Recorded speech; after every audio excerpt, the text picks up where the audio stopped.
Hello everyone. Now the second type of projectile, that is horizontal projectile, right? I told you in the previous video that horizontal projectile is a projectile when we are throwing an object in a horizontal direction, right? So once we have thrown it, it moves under the effect of gravity alone. But again, that motion is a combination of horizontal and the vertical motion. So that's why that is called as a projectile motion. Now, so we have to analyze horizontal projectile now. So if we are writing this horizontal projectile,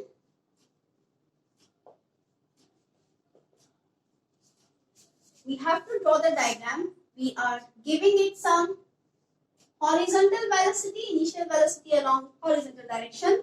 Then after the object starts moving under the effect of gravity. Now at this point, suppose this is our ground, right? And it covers a height h during its motion, and this distance traveled from this point O. Suppose I mark this as point A and this as B. So this horizontal distance traveled is called range for the horizontal projectile. Now, we consider any arbitrary point during its motion. That's what we did in case of the oblique projectile also. I'm taking this point P. When it falls from O to P, it has covered this horizontal distance and this vertical distance. Let's mark, suppose this vertical distance is y and this horizontal distance is x up to point P. Then we can say that the coordinates of point P are x, y, and the time elapsed during its journey from O to point P is t, suppose, right? Now again, it's a combination of horizontal and vertical motions. So I'll have to write the table for horizontal and vertical. So I'm just mentioning it, horizontal motion, and this is vertical motion, and what I will mention here, the initial velocity,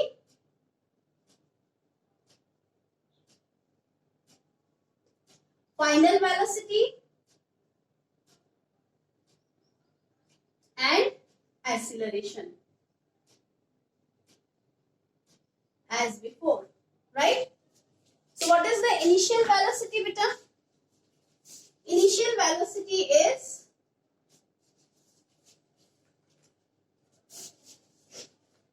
u along horizontal direction.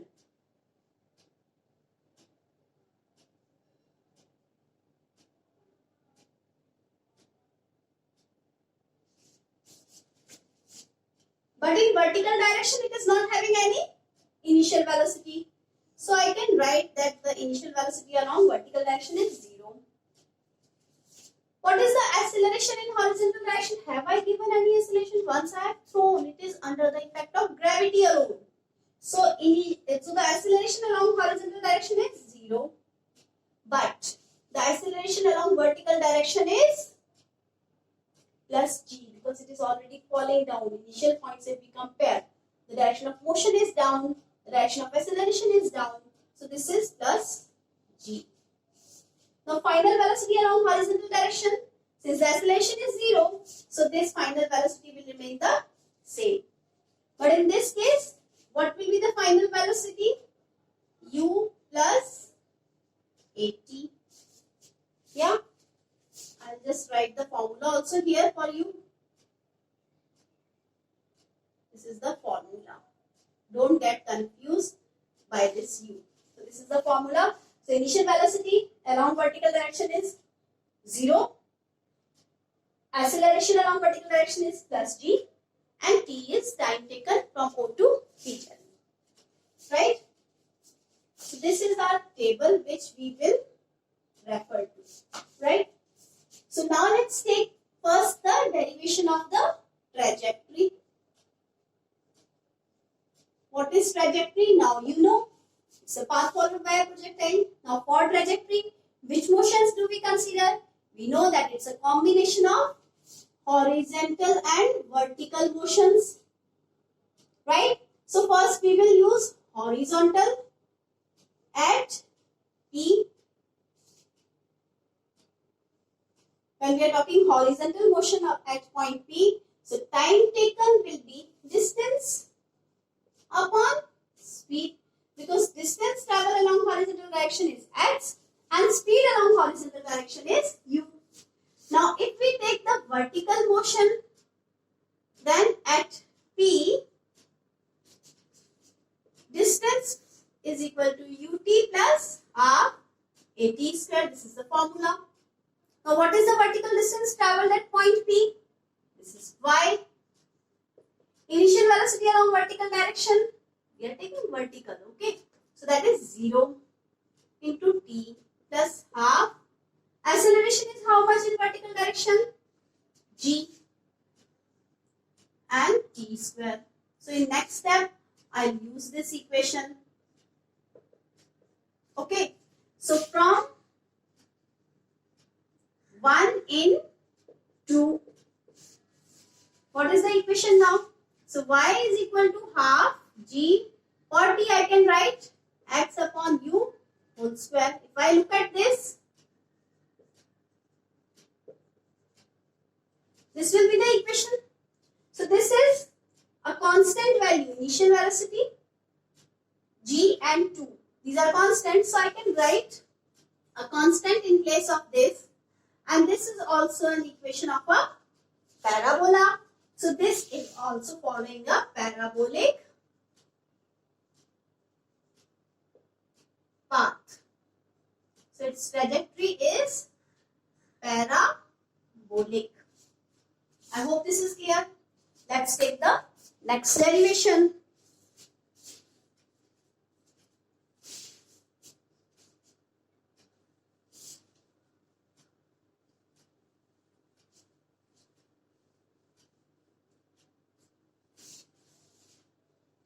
Now for next derivation, what will we take? We will take the time of flight and the range. So second we are taking is time of flight, right? So for time of flight, what should I consider here? Time for which this projectile remains in air. So which equation should I use?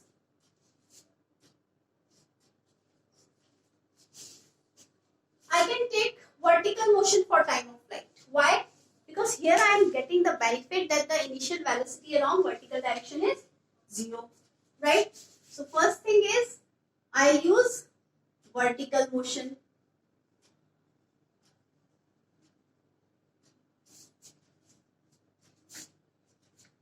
Sorry. Right? And for this journey, v is equal to u plus at. So I can write that v is equal to u plus at. Right? So final velocity along vertical direction. This is initial velocity along vertical direction. So this time of flight is equal to v upon g. That is clear. Now how to find this v? We know that v square is equal to u square plus 2as. Now for this, again we are considering vertical. What is the initial velocity along vertical direction? 0. So this v square is equal to 0 square plus 2. For acceleration in vertical direction, plus g. What is the distance traveled in vertical direction? For the time of flight, how much is the distance traveled in vertical direction? Look at this. For this complete time of flight, the vertical distance traveled is h. So I can write it h. So v is what? under root 2gh. Right? So if I take this as third equation and this as fourth equation, what will be my time of flight? Time of flight will be under root 2gh upon g. So what will it be? Under root 2h upon g. Why so? Because I can break this into root g and one root g will be cancelled. So I can show this here.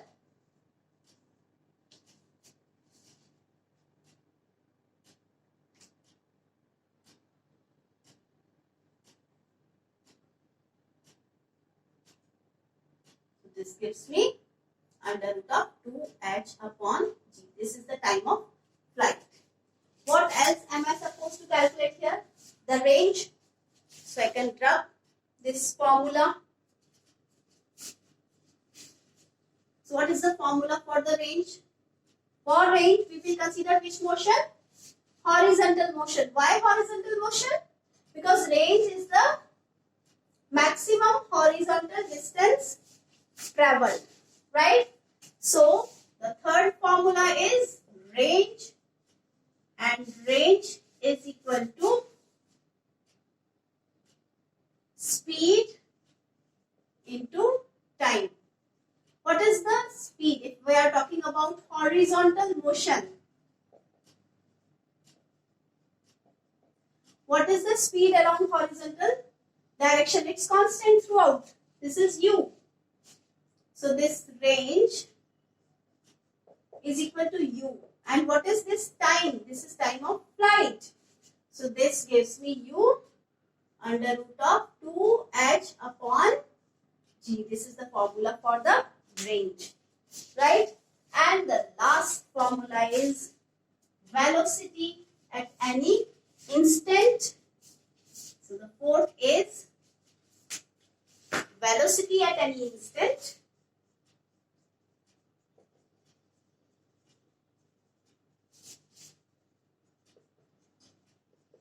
So let's take this point only. So at this point, this is the vertical velocity, suppose. This is the horizontal velocity, final velocity. Initial was here only. And this is the resultant velocity. Now if we talk about the angle of this resultant velocity with the horizontal, let's mark it beta. Let's mark it alpha, because you'll be confused in beta and beta. Right? So velocity at any instant, this will be final velocity along x direction square plus, this is by the concept of vectors. These are perpendicular components, so v square will be